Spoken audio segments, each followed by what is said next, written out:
Hello, everybody. How's it going out there? Hope you're doing well today.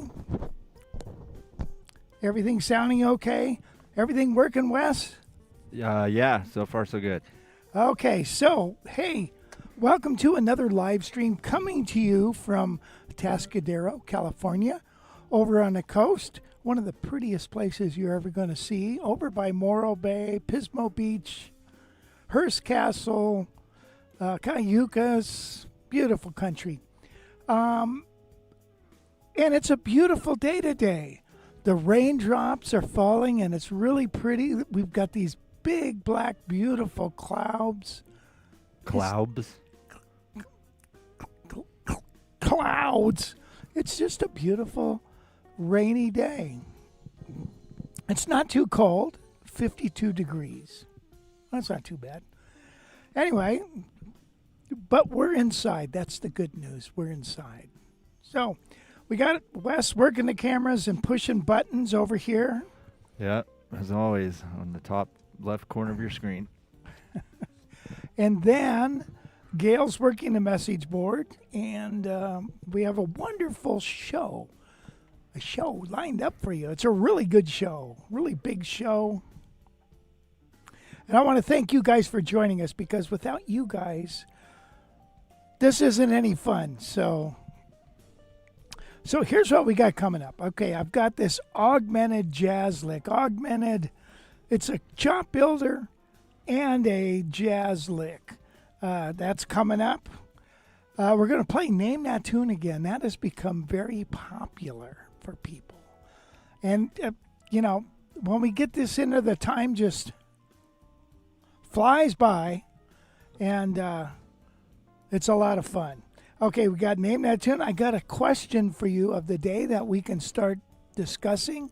I think it's a real important one. I think you'll get a lot out of it. And then Wes has a little bit of guitar news, and we're going to do a little page from a book. It's not going to be a musical book, though. And so anyway. So that's what we got coming up. Wow, threw that page in a book there in real last minute. Yeah, so anyway, if you guys are new to the show, this is your first time joining us, we're live every Thursday at 11 a.m. Pacific time. Subscribe now if you don't already. That'd be great. And we want you to interact with us. So ask your questions in the chat. We do have our question of the day coming up. But if you have your own question, then feel free to ask it in the chat if you're working on anything specific in terms of jazz or guitar or technique, or if you're looking for a new arch top, or maybe you're working on an arch top and need some advice. Whatever it is, you're in the right place. If he can't answer it, then I bet you someone in the group can, because we got a lot of smart people in here. Which brings us to, let's see who's here.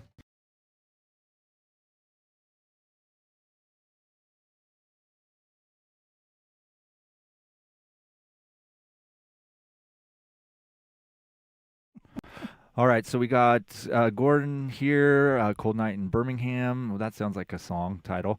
How's it going, Gordon? Good to see you. Tom Colhans, sunny and cool in Connecticut. What's going on? James McNamara, what's up, buddy? He's over in Dallas. Roll call present.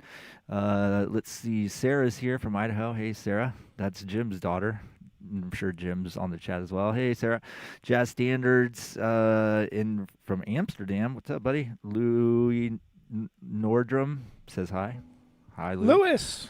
Let's see. Jim's over in Albuquerque. What's going on? Shauna TV Music Lifestyle. Books can never hurt, she says. She's in cold New York City. Yeah, they're mostly good. They are mostly good for sure. But let's see. Good morning, Wes and Gail. When's Rich getting here? What's up, Lachlan? That was Lachlan. Jim's in Moore Park. How's it going, Jim? And then Butch up in Stretch Island, Washington. How's it going? Big Steve in Olympia. What's up, buddy? Tom down in Ojai. Don Spain in rainy, chilly Kansas. And yeah, like Tom said, he just hit the like because he'll forget later. So don't forget later. Just do it now. Hit the like. Thanks, Tom. Digab Music is here. Central Italy. How's it going? Dave Smith. What's up, Dave? How's it going, buddy? Good to see you, man. Joel Powell. Hey, Joel. Good to see you, man. Brian F. up in Northwest UK. What's up, Brian? Good to see you, man. Danielle's here. She said, returned a gig bag yesterday that did not fit. I was a little surprised at the UPS return shipping price. Oh, that's a bummer. It's been a while since I've had to pay for return shipping. Yeah, that sucks. Yeah. It's almost cheaper to buy another guitar to fit the bag. Right. Let's see. Jerry B in Colorado. What's up, Jerry? Good to see you, man. Justin Hers. Hey, Justin. He's down in L.A. And Byron Fraser from Calgary. How's it going, Byron? Good to see you. Yeah, so Wow, If you we have guys a don't like the, or if you guys haven't liked the stream yet, please do and subscribe and all the things. all right. Well, very good job, Wes. And so yeah, we got some wonderful people. You know, we got the best people here, right? Absolutely. I like guitar people because we've all are going down the road of playing this dang thing, and so it's really good for us to interact and all that. And like on our library, make sure you, if you're a member, make sure you go to the community section and poke around there and comment. It's always fun. And then if you aren't a member, well, you better get to be one soon. All right, tell you what, let's start it off with our question. Wait, can you talk about the intro song? You didn't even mention like what song it was or anything. You just blew right past it. I did. I'm sorry. The intro song for today was Scrapple from the Apple, which is the changes go like this. Ba-doo-ba-doo-ba-doo-ba. Ba-ba-doo-ba-doo-ba-doo-doo-doo. Ba-doo-doo-doo-doo-doo. Ba-doo-doo-doo-doo-doo-doo. You know, those, it's got that little turnaround. And then it goes into I Got Rhythm Changes Bridge, the Sears and Roebuck Bridge. A, D, G, C. And there's the tune. And it is on the library. I don't have it up on my pad, otherwise I would show you, but it's in the library, and you really want to learn the tune. What's somebody going to get out of learning Scrapple from the Apple? Who wrote it and why is it important? It seems like it's pretty challenging if I'm guessing by watching you play it. I didn't realize the guitar was so hard to play until I watched you play. Yeah, well, it's a song. I mean, It's a bebop tune, man. Fast as heck. Those lines, the head, to get all those notes well, in there. That was 195, I think. Yeah, well, you know, there's a few reasons why you want to use it, learn it. Number one, it's another bebop tune to play. Number two, it's challenging technique-wise. And so instead of doing scales all the time, it doesn't hurt to go.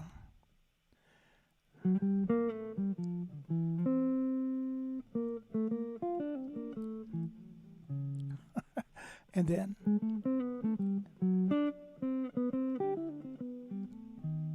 And then. Or take it around the cycle of fours. So when you do that, you know, there's some nice little licks in there. Nice little skips, right? Thirds mixed with sixes. And I actually have a lesson on that somewhere in the library. But, yeah. And then, you got to learn the tune, man. It's just damn fun. Now it's a Charlie Parker tune based off. God, I can't think. Off the top of my head, I should have learned prepared for this. It's based off a popular, an old time standard. Okay. Real quick, Jerry is asking, can you show him real quick where you like to install your strap button on your archtop? Sure. Right. This, as you can see, this was right here, and I took it off of there. Now, usually I have put him there, but I like it back a little bit further, and it's in the neck block here. There's a big 2x4 going in here, okay? You can stick it right there. Now, on a split back, you might not want to do it on a solid split back, but I do it there anyways. But I like it there. Now, here's the reason that I have discovered this. When I play, when it used to be up here on the heel of the neck, I was constantly hitting the fretboard. You hear that? I'm always, constantly hitting that. It's like driving me nuts. So when I moved it back, it just gave it so it fits in here a little better.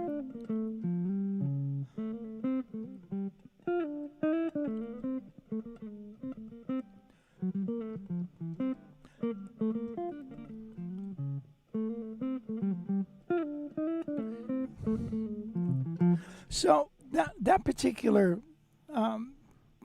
placement I've gotten used to, and I love to do that with all my guitars, to put it there. Some guys don't like it because when they take their hands off, sometimes if it's neck heavy, it'll fall down.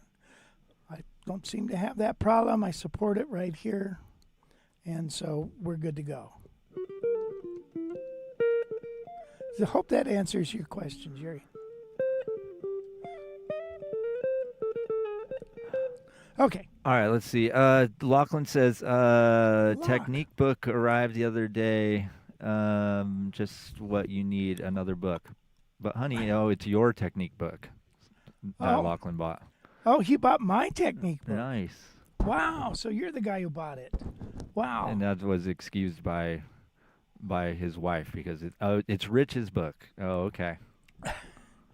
Boy, she should be happy. It's not a guitar.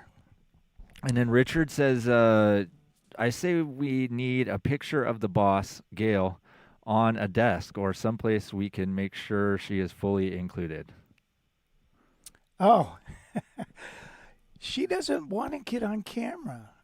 I don't know why. She's pretty. But, we've got some nice pictures of her. We could put a picture somewhere, couldn't we, Wes? Probably. And then Byron said, I'm wondering if an acoustic archtop would be helpful in my long journey of learning jazz. Funny you should mention that. I've got this L4 I've been working on, you guys know, and refinished the neck and headstock and all that. And now I'm going to put a Johnny Smith on it. And I have 3 Johnny Smith pickups. One's a Lawler, the other's a Gretsch, the other's a Kent Armstrong. None of, the best one that fits, but it's already kind of attached to a pickguard, is gold. And the guitar is got the chrome things, and I didn't want to do it gold. I wanted to do it more chrome. The point is, I've got to thinking, maybe I ought to just keep it as an acoustic and mess around with it. You know what I mean? Yeah, it's just leave it like that. But the guitar is, even with the Johnny Smith, you're not going to inhibit the sound at all. But I'm thinking maybe it's nice to just have an acoustic guitar. Is there any advantage in having an acoustic only to learning jazz? I wouldn't think there really is, right? No, as a matter of fact, I personally think it could be a disadvantage because usually acoustics, the action is so damn high on them to bring out the sound on the box, that it can be disheartening, when you got high action and big fat strings, and all that stuff. So, muscle strength is really important in your hands. However, what's more important is dexterity. So, and if you have a guitar that's hard to play, it's not helping you. Nordstar 6530 said in response to Byron, I would suggest the Taylor Mini GS Mahogany for learning jazz acoustically. The Mahogany has perfect mids and the saddle can be set low. The scale length is already birdland. So really? That's pretty cool. And speaking of that, we'll have to find that guitar. I'd like to see it. Well, a kid, we did acoustic guitar miking in class this past week on Monday, and a kid had that guitar, and I was blown away by how good it sounded. I was like, what is that guitar? He's like, oh, it's the Taylor GS Mini. And it's just this little tiny Taylor guitar, kind of like different looking because it's all mahogany. But it's really cool. But man, I will say it sounded fantastic. Really? Yeah, it was. I was like, dang, that's crazy. Well, that's cool. That's So cool. I don't know, Byron, if that is an option, but yeah, I would think you should at least look into it. I don't know how much they are, but I think they're not super expensive. But it's got that short scale, so that could be helpful. Yeah. Yeah. Once you go down that path, well, I would. Oh, darn. I hate all this checking in. Give you the phone password and all that crap. Anyway, I would like to check that out. Now, how deep is that body, Wes? I have no idea. Let me look it up real quick. Do you think it was, like at least 3.5 inches or so? Oh yeah, I mean it looks like 5 inch maybe? looks like just An acoustic normal. guitar. Let's see. Yeah, this just looks. This is it. Really? And it's Birdland scale. Yeah, and Nordstrom said it has a chambered back. But yeah, I mean, for $6.99 or whatever they're selling on Sweetwater, this thing sounded really, really good. I was like, Oh, yeah, that does look like a short neck. Huh. Wow. I don't know. What do you mean a chambered back? What does that mean? yeah, I'm not sure. What does that mean? Nordstar. What does that chambered back mean? He says 300 to 400 used all day on these. Oh, really? So, I mean, they're probably a dime a dozen. Obviously, Taylor cranks out a million guitars, so you can get them anywhere. Yeah. But yeah, that was a cool guitar. That's funny that you brought that up because like I said, I just heard it mic'd up on a Royer 121 stereo ribbon mic, $4,000 mic into Fairchild reverb. I mean, the thing sounded massive. And now you said they had two mics like this, right? One here and one here. Is that correct? No, that was the video that I watched. Oh. We had one mic, and it's Oh. a stereo mic. That's all stereo in one package. You got one pointing this way and one pointing this way, and it's all in a tube. Okay, got it. So this guitar, remember this? This is a 68 that I bought as a husk and put all new parts in and stuff.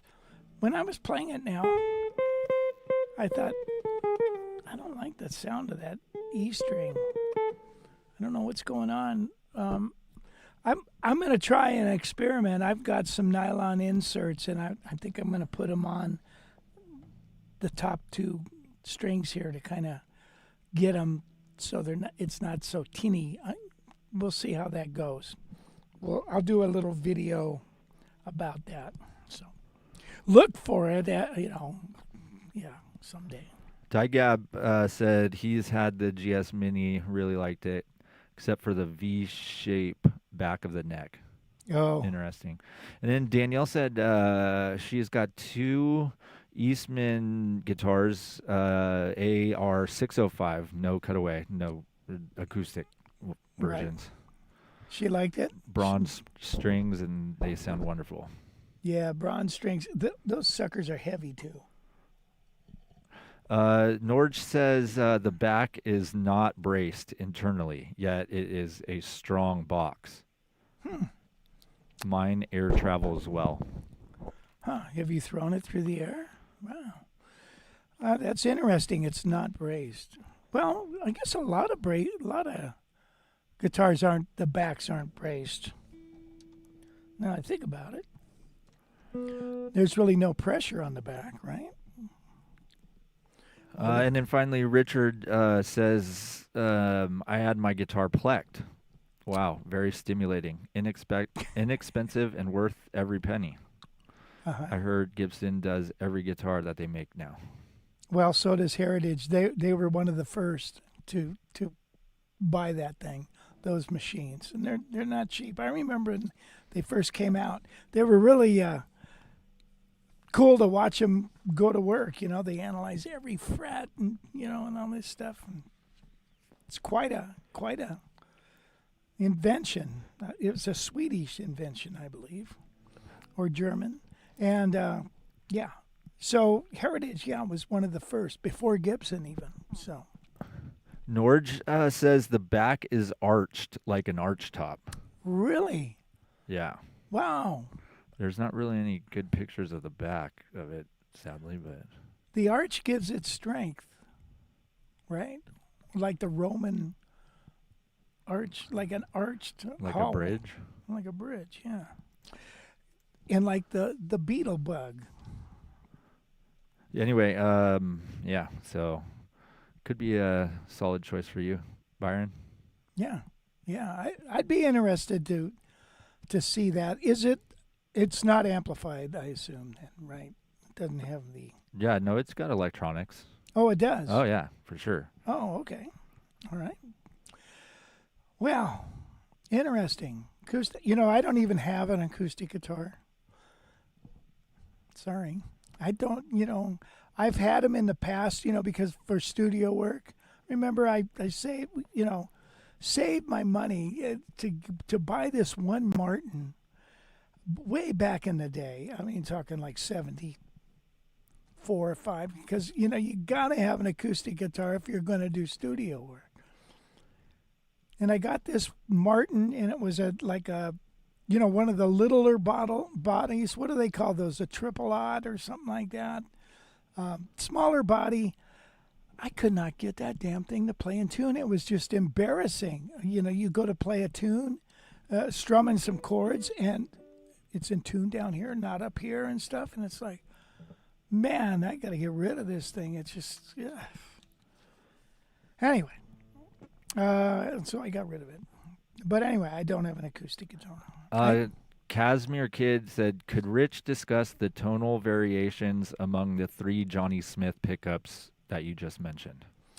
I can't, because I don't know what they sound like, to be quite honest. I haven't had them hooked up. So I don't think you can go wrong with a Lawyer pickup, and I'm going to be looking at a chrome one for that, or a nickel one for that. So that seems to fit the dimensions of the neck too. And it's not real fat. I think it's the Kent Armstrong. One of them is fatter, So I don't know. I'm perplexed. Or a Bartolini, and Bartolini pickup you probably can't go wrong with either, but they're black. Do you remember when we went over there, Wes? Yeah. Did they have any Johnny Smith's pickups, that attach to the neck that are in chrome and stuff? I think they were talking about that. They said they would make one or something. That's what I need to do then. Okay. Target just in sight. All right, so where are we at? Question of the day. All right, the question of the day is, what guitar book most improved your playing or understanding of jazz? What made the book so good? Please participate in that discussion. So, since I'm asking you about that, I have a couple of books that I want to talk about that I got very early on in my quest to learn even what jazz is, and I'm sure a lot of you have this book. Let's first start.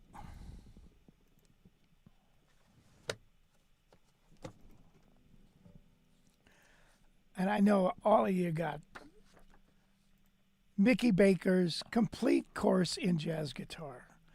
I bought this, okay, this is going to be the answer to everything. And chord-wise, it really got you playing all these inversions and stuff. And I remember laboring over these chords for so long and trying to play these progressions. And one of the flaws of books compared to education nowadays is number one, you can't hear it. And number two, there's not enough time in a book to really have a big discussion about exercises in the book, why you need to learn them, what can you expect from learning. Why am I going to learn lesson 6 here? What's the point? I'm like, you know what I mean? You need somebody to show you and tell you why. So, I actually did have a teacher at one time going through some of this stuff with me, but it still was like, why do I need to do this? I'm talking about a high school kid, who's playing rock and roll. And then if, after a while, some things start going in. And then I'm looking at some of these bridges in the key of G major, these runs and stuff, and I'm like, we're in G. Why does it say B7 and then B minor? I was like, there's not a whole lot of explanation. Now, here's the deal. Back in the day, books were very expensive and hard to make. The typesetting, being with Dale Zdenek Publications, he had like 8 people working typesetting and doing, writing all this stuff out and making it look pretty. And it is so labor intensive for a music book. It's not like a word book, especially a guitar book with grids and all that. So, I can understand that. So I was wondering if any of you had experienced this book and maybe a similar thing.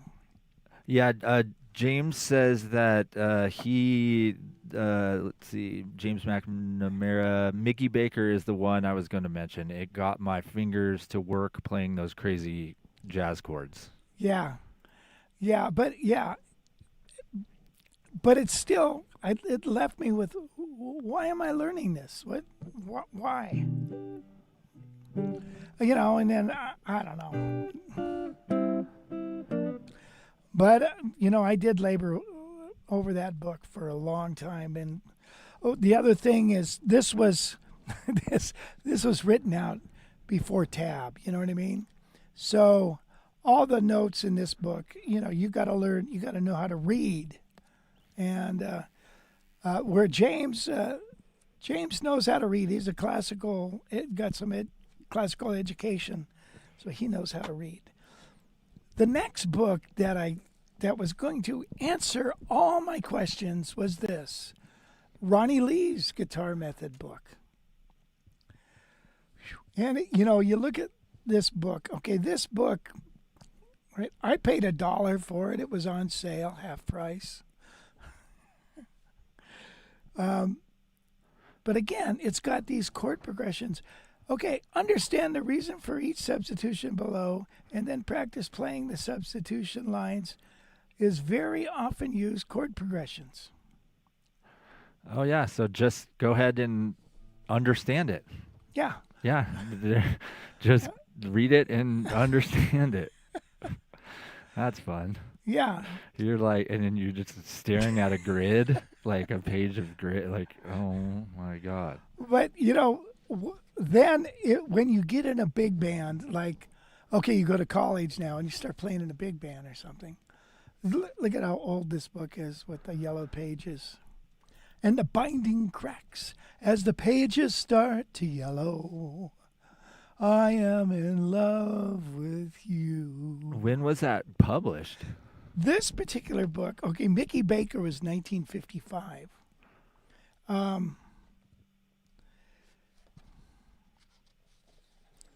Let me take a look here.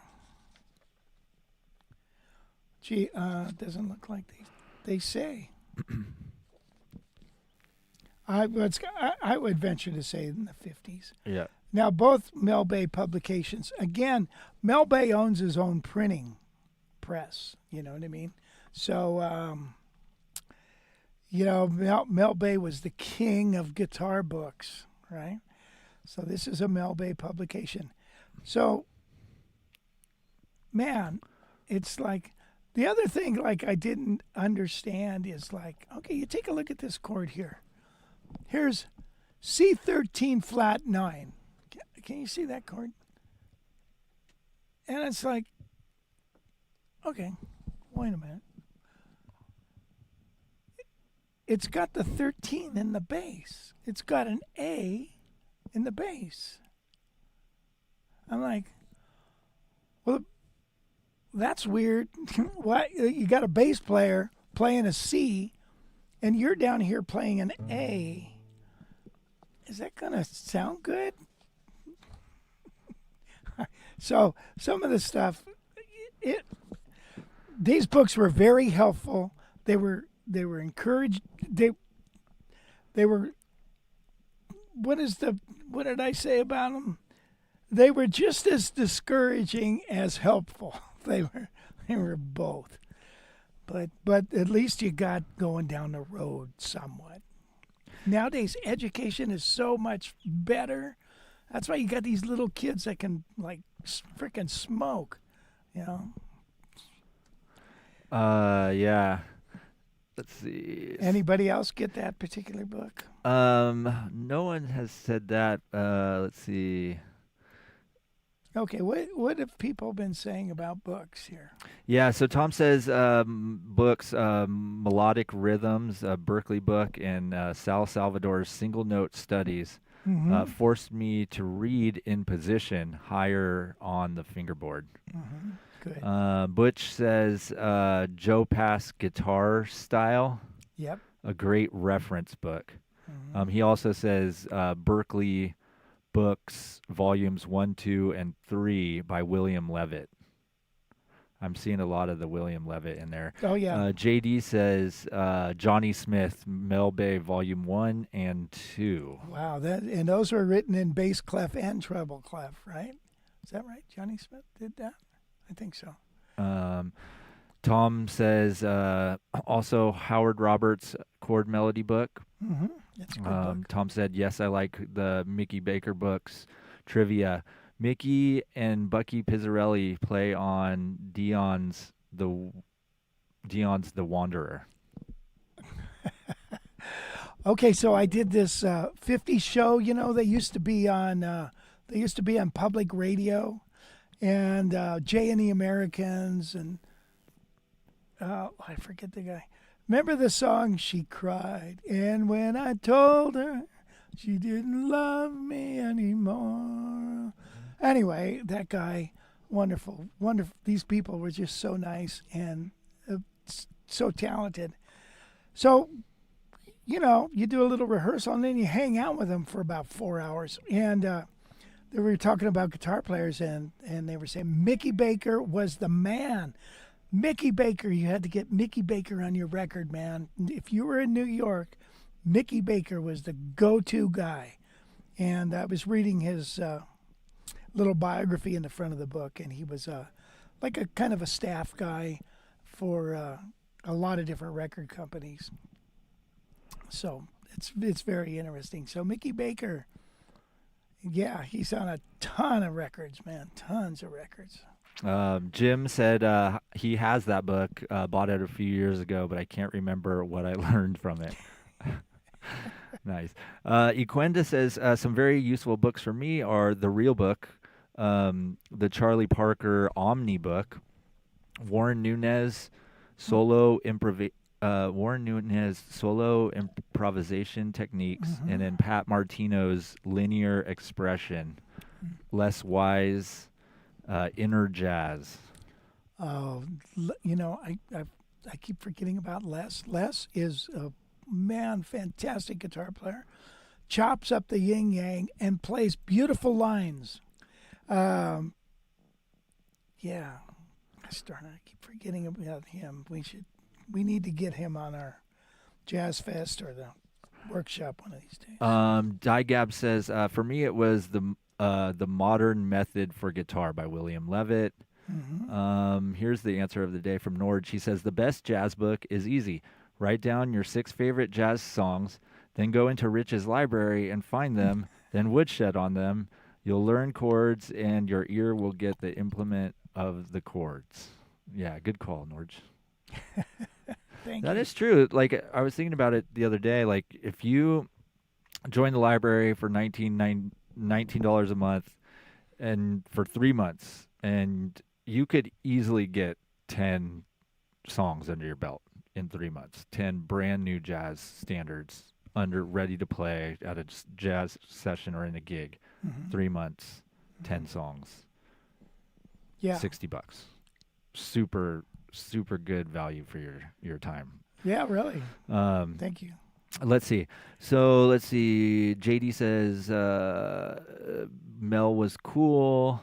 Definition of chords, basically. James says, I found the Mickey Baker book plus a lesson teacher was the ideal combination. I was able to ask why. So, well, hopefully Yeah. your teacher knows why in those books. Let's see. Paul, hey, what's up, P-Man? How's it going, man? Paul. Haven't seen you in a bit. Let's see. Blues Note, is that Clay? Mickey's book was the only one I could find on jazz guitar. Got it back in 1970, and as you say, hard to make any sense of it. That said, it did teach me a lot in the chord world at the time. Yep. It did. Yeah. Mike's also says still has the Mickey Baker book as well. Paul says I'm more into books on jazz history. I find out a lot about great music that way. That's interesting. Reading biographies and things like that.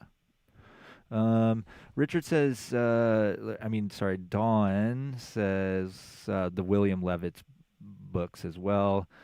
He did those. Richard says almost 67 now, but remember the Mel Bay materials when I started at 12. Mark Larkin says, what's going on, Mark? Greetings, Rich West. I've been still playing a lot gigs. Did a jazz gig last night with the ES 165. Had a good success with it. Nice. Utilized a lot of what I learned from Rich's channel. Awesome. Thanks, Mark. Appreciate that. Yeah. Thank you, sir. Mark might want to stick around for Name That Tune. I have a feeling he might know one of the songs coming up. Let's see. Too Many Cats says, I like the Guitar College Library, but having difficulty with establishing a learning path. Can you help? There's three pillars that you need to work on. Technique, which can be just mindless technique, playing scales, and then, technique exercises all over the neck. The second one is theory. Make sure you understand theory. So we have a lot of things on musical theory. And then the next is repertoire. So you would pick a tune, like if you're in the jazz starter section, you would go through and you'd learn those chords. Now here's the difference between this and Mickey Baker's book. I'll explain something in a second. So you learn, okay, let's say we've got these dirty dozen jazz chords. Okay, there's 12 chords, 4 major chords, 4 minor chords, 4 dominant chords. Now you go through and you take a tune and you learn to comp that tune using those chords. You see how that goes? And then you're able to use those things and put them into something that you can take to the bank, okay, if you will. You can comp those chords while somebody can play the lead or whatever.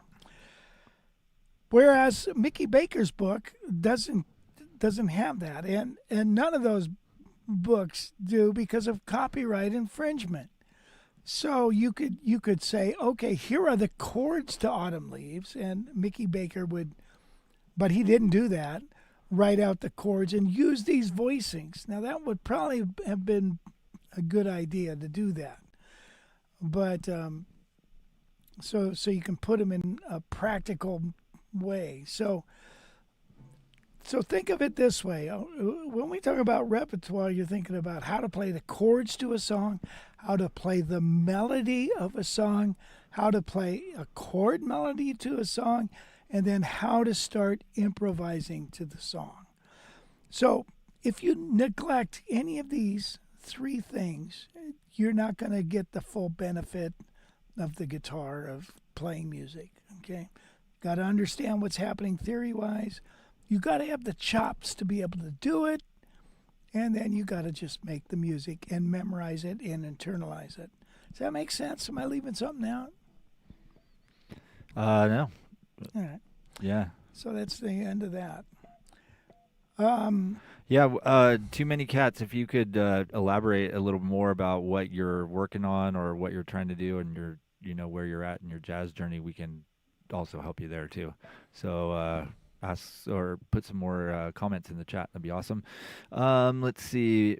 Brian F. didn't know what woodshed meant, but everyone helped him out. It's where you go to practice.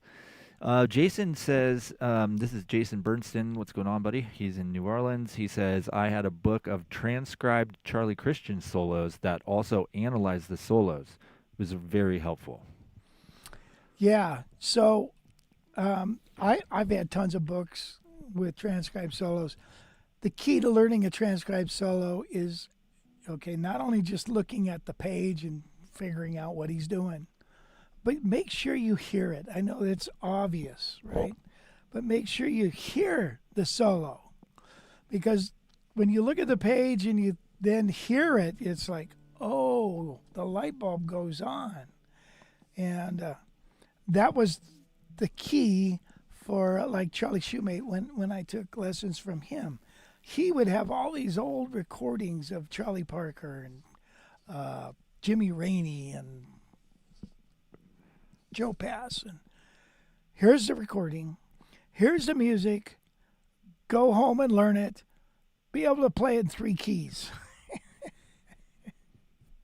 See you in 2 weeks. All right, so it was like, holy shit, jeez. All right. So now if you can't read music, you're up a creek. All right, and by the way, reading music comes under the heading of theory. Jason says that particular book is called, just looked it up, Swing to Bop, The Music of Charlie Christian by Stan Ayeroff. Oh, that sounds cool.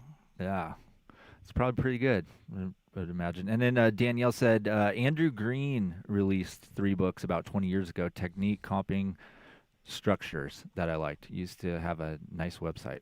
Nice. Yeah, good. Nobody's mentioned chord chemistry.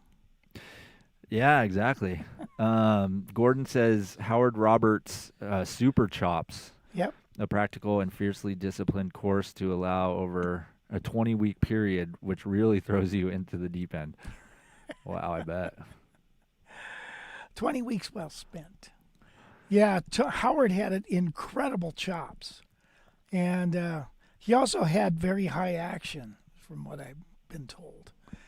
So that's kind of interesting, huh? David said, for me, the 4th pillar would be performing the song. I feel like I don't have it down yet until I play it in public a few times.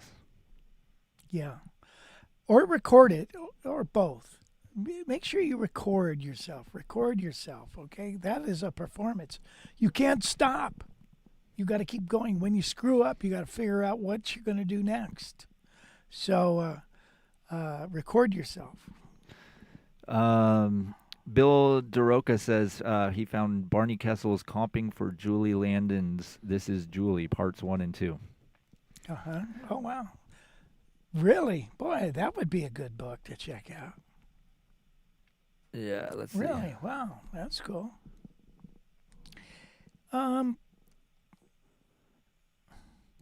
said Howard Morgan's Concepts. Howard Morgan's great player.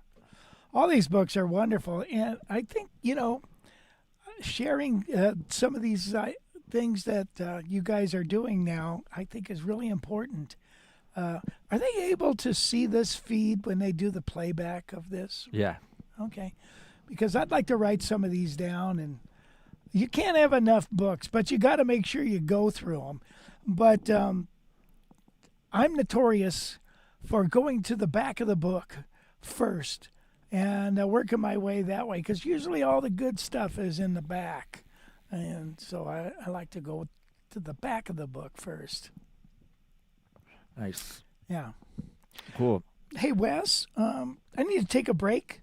Okay. Can you talk about the Rethinking the Arpeggios, or do you want to just take a break? Let's just take a break. All right, let's take a short break. This means break. We'll be right back, and we have a tune that we're going to play. And this is off the it's off the Jumpin' Java album, and it's called what is it called, Wes? Deal the deck. Deal the Deck. Thank you.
Okay, thank you, you guys. So isn't that a trippy little tune? It's called Deal the Deck. It goes, let's see. Ba-ba-doo-ba-doo-ba. Ba-ba-doo-ba-doo-ba. Ba-ba-doo-ba-doo-ba. Dee-ba-doo-ba-doo-ba. Do-ba-doo-da-doo-da. Do-da-doo-da-doo-da. Then I forget where it goes. But then it becomes a 3/4.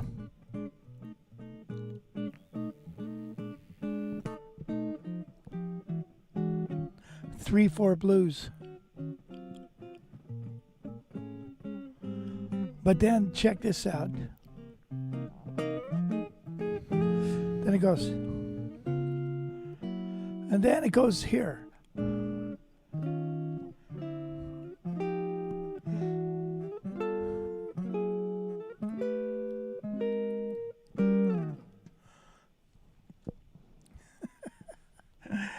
Yeah, that is nice piano work. That is Daryl DeVores.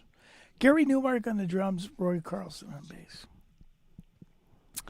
Okay, so what's new in the library?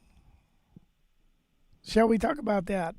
So we've got a thing. It's called Rethinking Arpeggios. We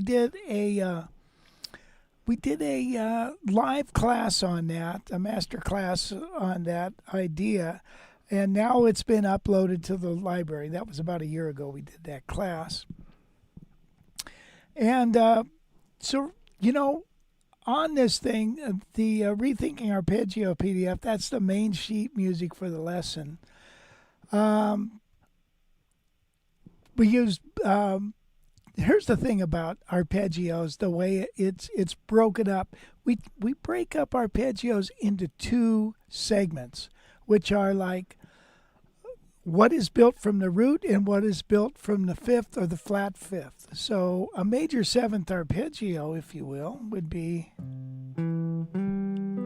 two major thirds. Now that seems so remedial, right? Two major thirds, a major third from the root and from the fifth. What does that do for you? Well, I'll tell you what. Number one, if you know what the fifth is, if we're in the key of C, is you can just start on the fifth, and then to the root. Coming back.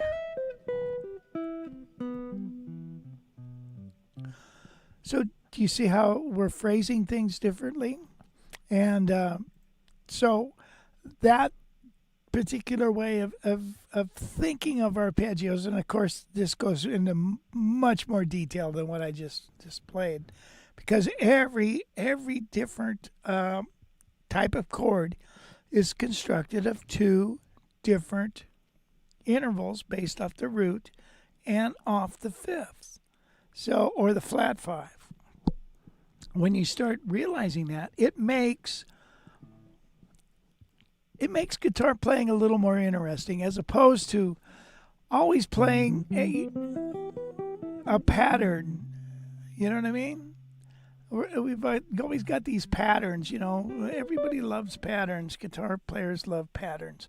This kind of breaks that. Now, also, we talk about permutations of 4 notes in the PDF. We talk about chord, there's tons of chord grids and stuff in this particular course. And we have made chord spelling grids to help you with theory. So it's really good for you. So check it out. Rethinking Arpeggio series. That's new to the library. And so Yeah, it's pretty long too, so this will keep you busy for a while. Definitely, if you go check it out. It's 5-6 parts plus a little extra credit, little thing to get you going, pushing you to the next step. So, yeah, it's ready for you to check out. Yeah, good. All right. The other thing that's up to the library now is a thing called Understanding the Cycle of Force. And it's in the free resources. And, we use the cycle of force for many different things.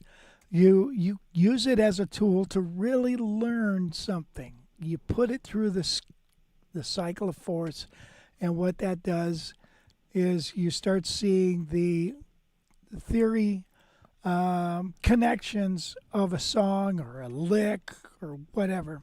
But it also gets you playing things at least 12 times. You know what I mean? Because we got 12 keys, and then gets you all over the neck. That's one way to use the cycle of force. Now, if I'm in the key of C, okay, the 5 chord is G. G to C is a 4th, okay? If the 2 chord is D, D to G to C, there is a 3 chords out of the cycle of force. If I add an A7 in front of it, A, D, G, C, there's 4 chords. Music moves in cycles of force. So when I understand that, I could get sounds like this. That was A, D minor, G, C. Those chromatic sounds are actually chords moving through the cycle of force. And songs, composers borrow from the cycle of force. And the thing about a 2-5-1 progression, or just even the 2-5, is it establishes tonality. So it gets the listener moving, the ear focused in the direction of one tonal center. Composers take those tonal centers and they throw them all over the place, okay? And when you do that, it makes your music a little more interesting. And once you start playing that and understanding how this works, man, it opens the door when you're looking at standards or classical music and you hear all these tonalities moving, and it's bits and pieces of the cycle of force moving around. Anytime you have a 5 chord going to a 1, it's going to do that. So we have about a 15-minute discussion on the cycle of force there. It'd be worth your while. I show a couple of examples. And again, you want to go on in there, and also don't forget the community with the library. So, well, one of the examples that you do on the video is the song you're about to play. That is correct, Wes. I'm going to play the Christmas song, or Chestnuts, however you want to look at it. And so here I go. So this song uses the cycle of fourths a lot. So why don't you guys see if you can listen in and hear where the chords move and move around with the song, since you used it as an example in that lesson. Right on, Wes. Thanks.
That didn't go as planned. I was glad I ended up doing it in the key of C, and then I wanted to start in E flat and then go to C. But anyway, there you go. 2-5-1s in the bridge, definitely.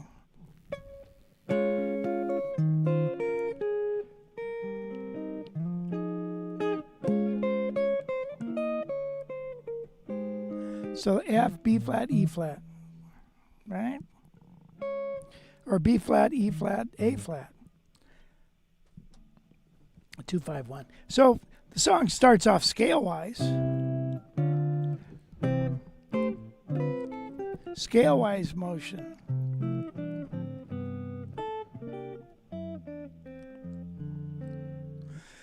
Okay. But then, well, this part here is... There's F sharp.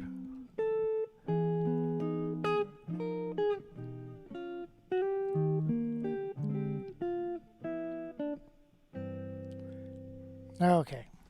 Anyway, that is the Christmas song, and it's we use that example in that particular song.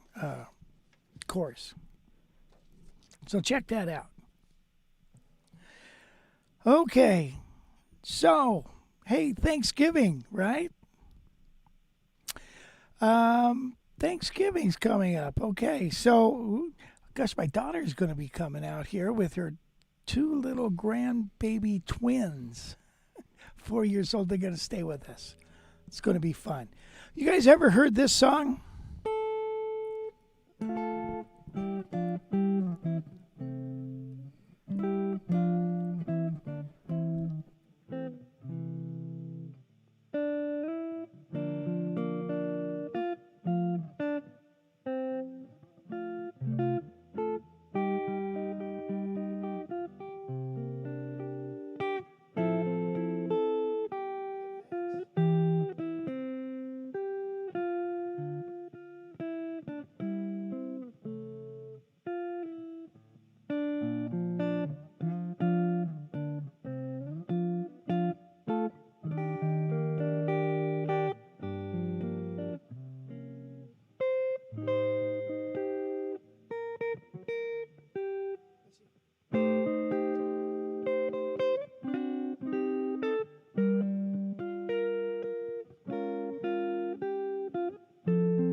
Yeah, that's Give Thanks. Nice little tune. That's a Christian, Don, a Christian worship song that isn't played too much anymore. It's got too many chords in it for everybody in the worship team. So if you're going to write Christian music, you got to really write it with 3 or 4 chords. Right? Don't go any further than that. It's like doo-wop music. Okay, so let's see. Jazz Fest update. Mike Dana, there he is. Mike Dana, a distinguished guitarist, composer, arranger, jazz educator. He's a good buddy of mine. About 30 years ago, I met Mike when we moved to Fresno, and or actually we didn't live in Fresno. We lived above Fresno. There he is with Mark Winfield of Wayne Goings.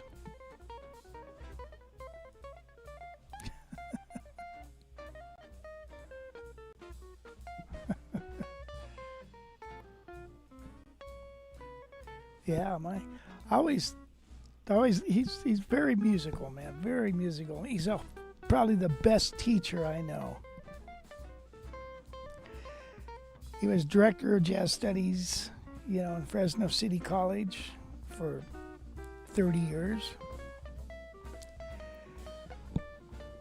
He's like the international guitar instructor. He's traveling all over the freaking world doing things. So for those of you guys who don't even know what we're talking about, we hold a jazz guitar festival every year. We got one coming up in March, and Mike Dana is one of 15 or so performers and teachers that will be at the fest to teach and play concerts and hang out with all the people that show up and want to learn and want to check out cool guitars. So it's just a giant festival for everyone who loves jazz guitar.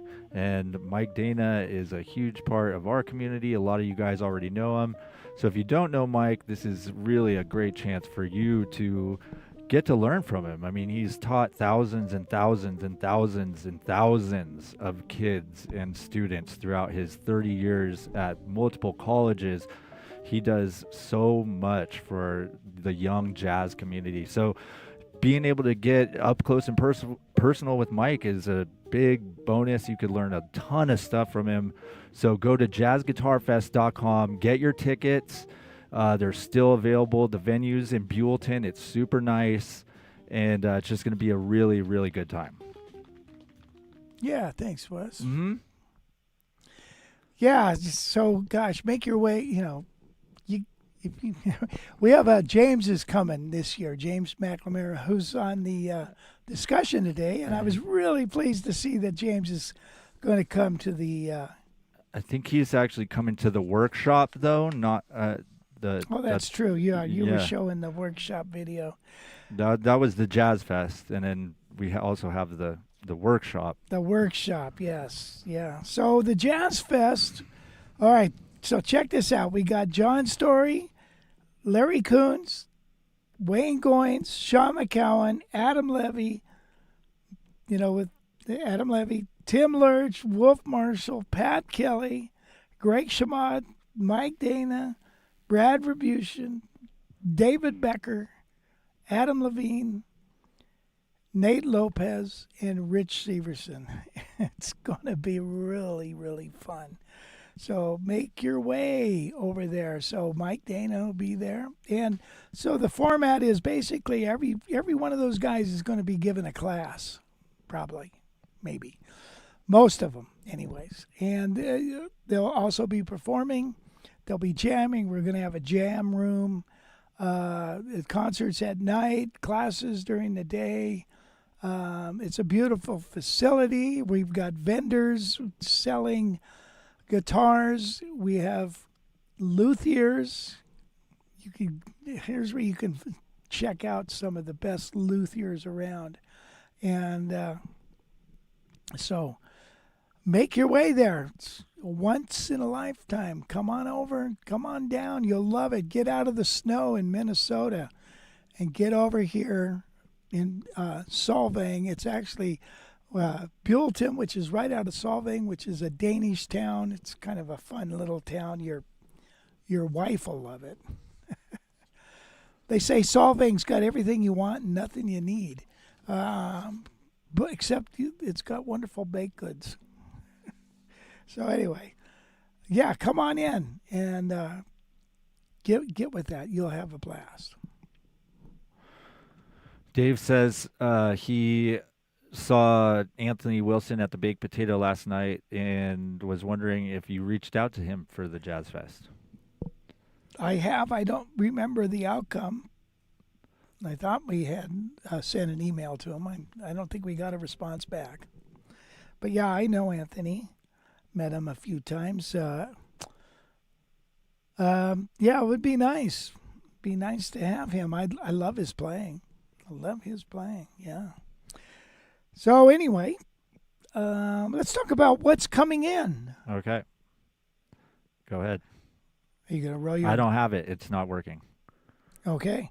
All right. So a fella called me up, Jim Chaplin, called me up and said, I want to order a Eastman AR480 CE, which is the John Pisano 30-year anniversary of Eastman model. It's a beautiful guitar.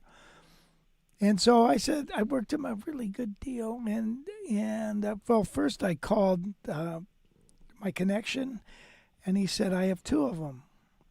And I said, okay, well, send me both. So I've got one of these coming in, and one is already spoken for. So the 480 is a beautiful guitar. It's probably one of the most beautiful guitars. It's the same body shape as this 175 with one pickup. It's got all the John Pisano appointments. It's just really got maple binding. It's a beautiful guitar, and it sounds good too. So that's a guitar if you're thinking about a new guitar, and they're not so. No, they're not going to set you back a whole ton of money. What is the list price on that, Wes? Can you read that? 25? Yeah, that's not the list though. The list is probably what Sweetwater sells it for, right? There's the manufacturer list, and then there's the list that okay, they sell it for 19. We can actually do I didn't say this, but you could actually maybe do a little better than that. So I didn't say that, but yeah. So there's the list price, and then there's the I forget the map price, the manufacturer suggested price that you can't go under. And anyway, so that is coming in. If you want that guitar, you let me know. So Rob Riggs has got one. He loves his. Several guys. Locke's got one, I think, on the message board there. Okay, what else? Let's see. Other guitars for sale. We've got these 3 up here, man. They're just waiting for you. This. David Moore asks, what about a left-handed Eastman? I'd have to write them if you're interested. Shoot me an email in which model you're talking about. I don't think they make them in all the models, but we could actually find out. So if you're interested, shoot me an email and I can find out from my rep. Okay, so we have this Washburn J6 S, solid top, beautiful guitar. The Guild, which I thought somebody was really interested in, So the Guild X500, beautiful guitar. And, of course, the Heritage 575, which is a guitar. That and the Guild are lifetime guitars. Okay, you're going to keep them forever. Whew. All right, so what else you got going on here, Wes? How about guitar news? Yeah, here you go, guys. Henriksen amps, you can get $200 off. This is probably their one and only sale of the year. They might do one other one. Rarely are they on sale, just because they don't need to do sales, quite frankly. But they do it to help people out during the holidays. So if you're looking to get an amp, right now would be a good time because you can get $200 off. But they are on limited supply, so get your order in now if you want to get it soon, because I know they're running out of stock constantly over there. So yeah. But he says he's still got some in stock right now, ready to rock and roll. So go ahead and check that out. And then I wanted to share a video that so Lachlan turned me onto a video last night that I saw he posted. Thought it was super funny. But this is what a lot of people, regular people who aren't guitar players, this is what they look at you like. So keep that in mind. This is what you look like to people who aren't guitar players. Whoops. Come on. By my great-great-grandfather. And this is it's my beach ball collection. And what you can do here is I've got about 500 beach balls in here, and this is one of my favorites. I keep it near the door. Pretty typical one. This is called the RB150 model, which was just recently discontinued. In fact, I don't know why. It was a pretty good beach ball. This is about as fine a workmanship as you can see. This is what is a good seam here. See how flat it lays here?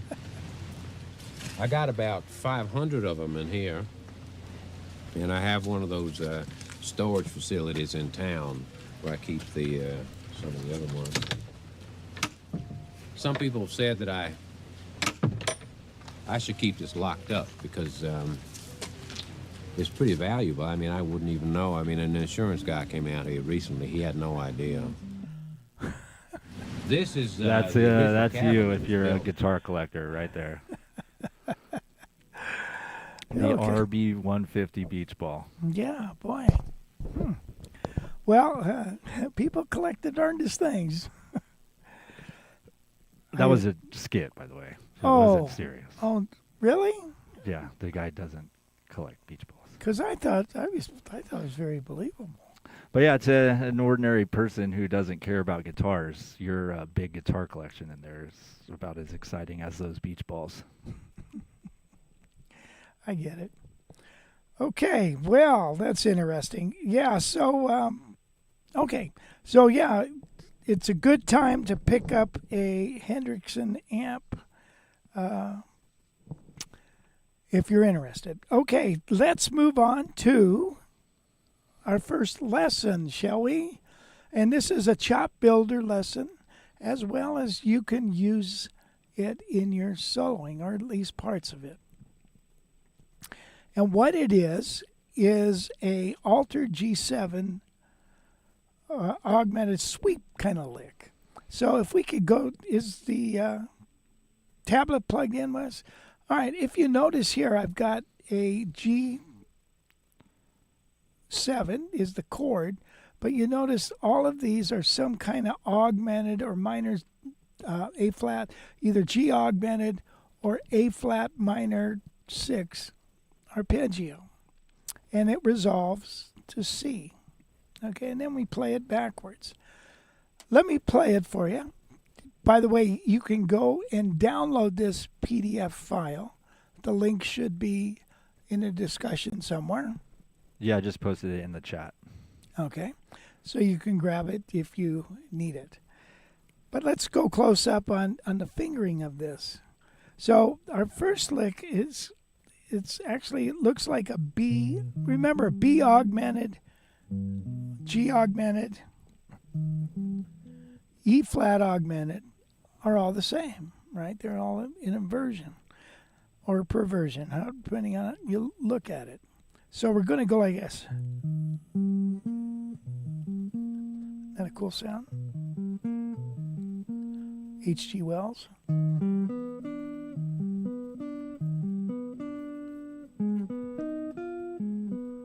There's that A flat minor 6.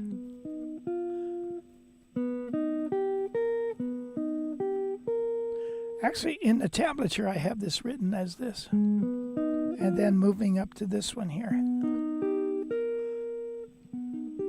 So far we have. So down, down, down, up. Down, down, down, up.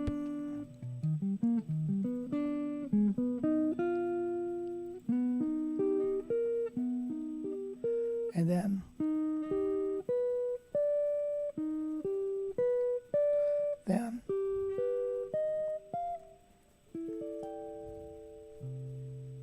so here's a G chord.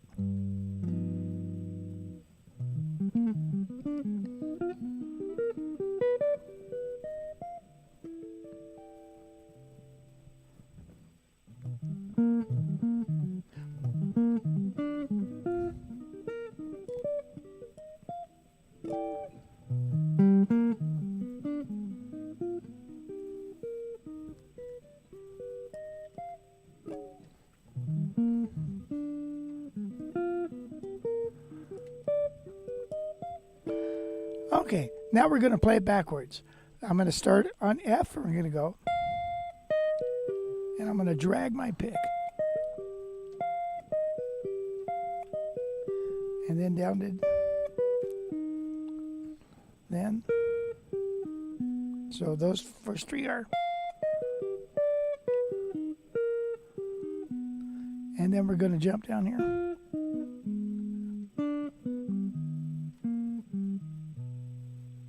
And then resolve it to a C.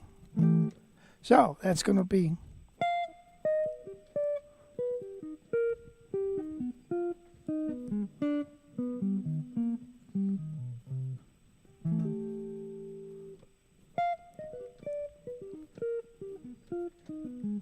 It's kind of a neat sound, huh?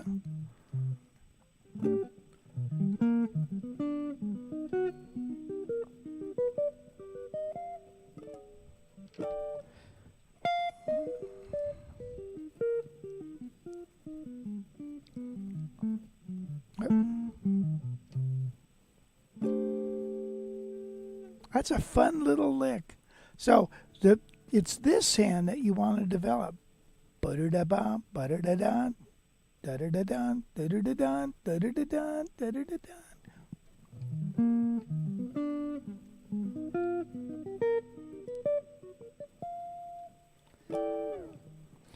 Then coming back, down, up.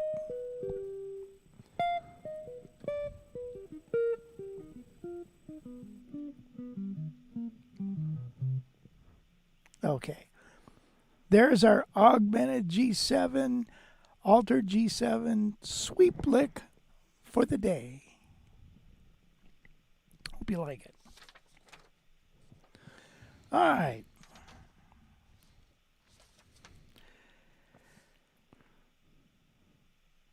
Are you ready to play Name That Tune? I can't hear you. Let's do that. Now, what we're going to do is we're going to play the track of a song.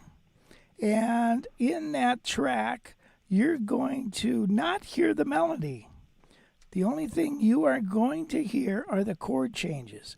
And those chord changes should be enough to let you know the name of the song. So the first person that guesses it gets a special cookie. Are you guys ready? Special cookie, like a marijuana cookie. Yeah. You got to get it yourself, but go ahead and treat yourself. Here is the first song. You let me know if you can recognize it just by the chord changes.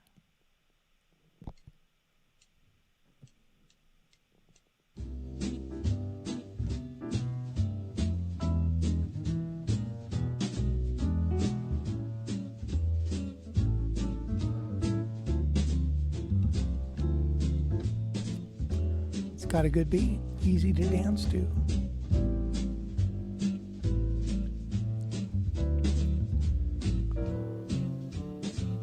Anybody get it yet?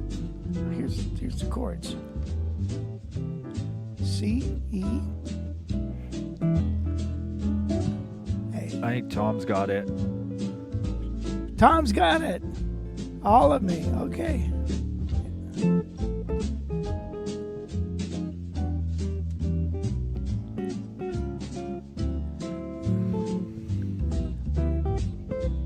All right, here's how it goes.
Okay, that was all of me.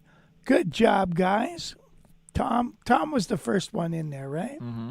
Okay, Tom, you go ahead and get yourself that special pot cookie, which we don't advocate, by the way. All right, how about this one? Now, I know you guys are going to get this right away. Here we go.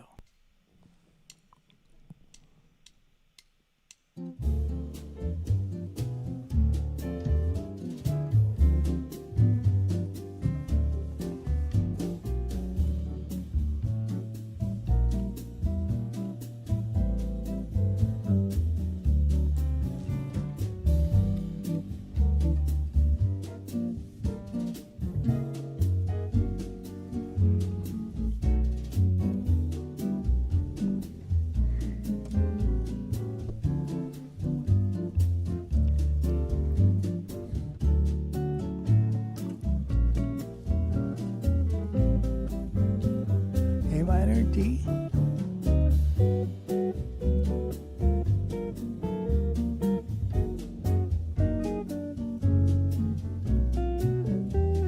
Tom got it again. Tom, man, he's like Johnny on the spot, isn't he? Oh.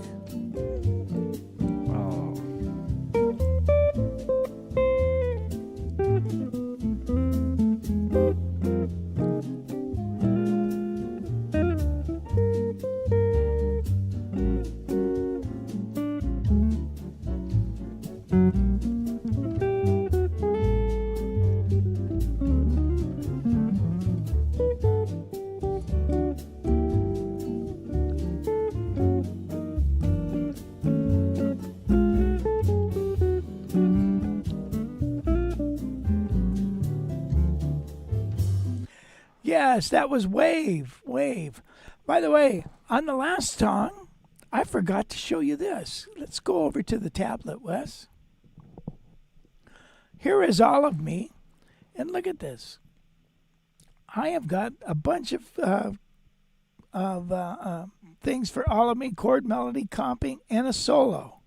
So, somebody was asking where to start. This might be a good one. As far as working down the jazz road, you start with learning the chord melody or the comping. Yeah, actually start with the comping. It's easier. Then move to the chord melody, then move to the solo. Okay? You have different tracks up here, if you can see that are different tempos, and should help you learn that song. Now, also, where is Wave? Wave was in here too. Here it is. Wave. Look at that. Got tons of Wave. We did a big master class just on this song. And so this is uploaded to the library. It was about a year ago we did that. And this is all uploaded now to the library. So again, go to the library. $19 a month. My goodness, you'll get so much out of this. So here, that was just another example of how in depth we go into each one of these songs. All right, let's take a look at our last song for Name That Tune. You ready?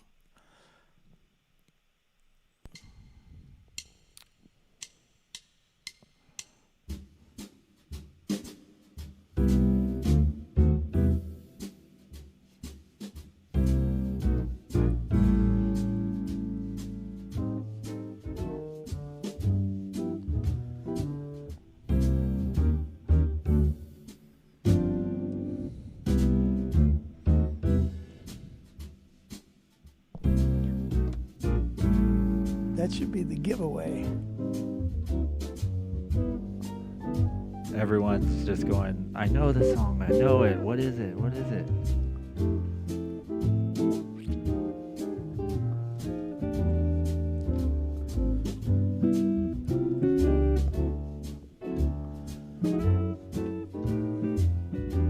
Ellington, yeah, right. Yep, Anita. Anita. I need another gun. Don't get around much anymore.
Okay, who got that, Wes? Anita. Oh, that's right. Good job. So don't get around much anymore. And Again, if you take a look at the library, got a wonderful fingerstyle version of that song, along with a track. And so get on over to the library and learn it. It'd be very, very good for you. Okay, Wes, I think it's about time to wrap it up. What do you think? Sure. All right. You guys, I want to thank you so much for joining us. I really appreciate it. And it's really good to have you guys come back time and time again. I really thank you from the bottom of my heart.